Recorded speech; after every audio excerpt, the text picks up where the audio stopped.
Nothing for Harry. Sussex yelled in envy as William inherited all assets from Princess Diana. Princess Diana spent her girlhood in two enormous family estates thanks to her parents' divorce, but will her sons Prince William and Prince Harry inherit the home where she spent her youth before marrying their father Prince Charles? The Althorp House, where Diana is buried, holds a lot of sentiment and importance to the Spencer family, and William inherits it. Princess Diana was born at Park House, which is located in Sandringham, Norfolk.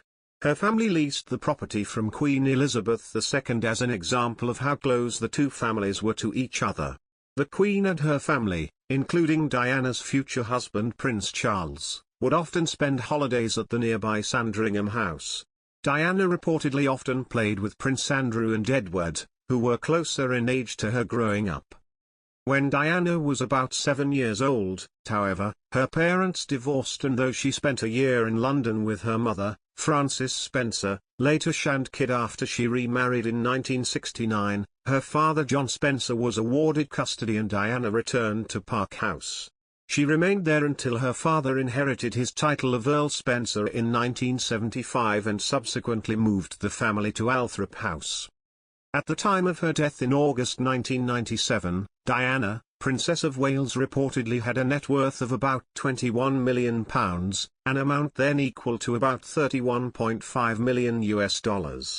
This included all of her funds, stock investments, physical objects like jewellery and clothing, and her £17 million divorce settlement from Prince Charles.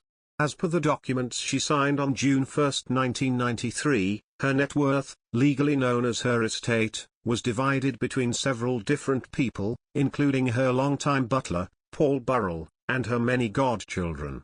Unsurprisingly, though, her primary beneficiaries were her beloved son, William.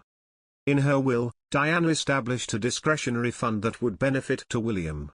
£100,000 reportedly went into the fund, in addition to accumulated interest and income from the assets of the fund. Now that Prince William married, Kate Middleton also allowed to accept and use the money from this fund. This is how much each person in the British royal family is worth now. The day after she signed the original will, Lady Di composed an additional document called the Letter of Wishes, which laid out what she wanted to be done with her jewellery and other material possessions. The letter requested that 75% of these personal effects, called chattels in the UK, be evenly distributed to William. Reportedly, she even specifically stated in the letter that she hoped that her sons' eventual wives would one day be able to wear her jewellery. The other 25% of the chattels were to go to her various godchildren. Diana requested that, after the distribution of her material possessions and allocation of the discretionary fund, the remainder of her estate be divided between her sons. She bequeathed the remainder, or the residuary estate, to them on the condition that it remain in a trust until they turned 25. Since they were just teens when she passed away, the estate was placed in a trust.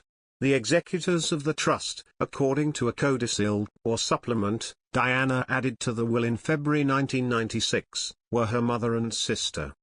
Unfortunately, Diana's vision of her inheritance didn't quite come true the way she envisioned it. A few months after Diana's death, her mother and sister sought, and enacted, a variant to the will known as the arrangement.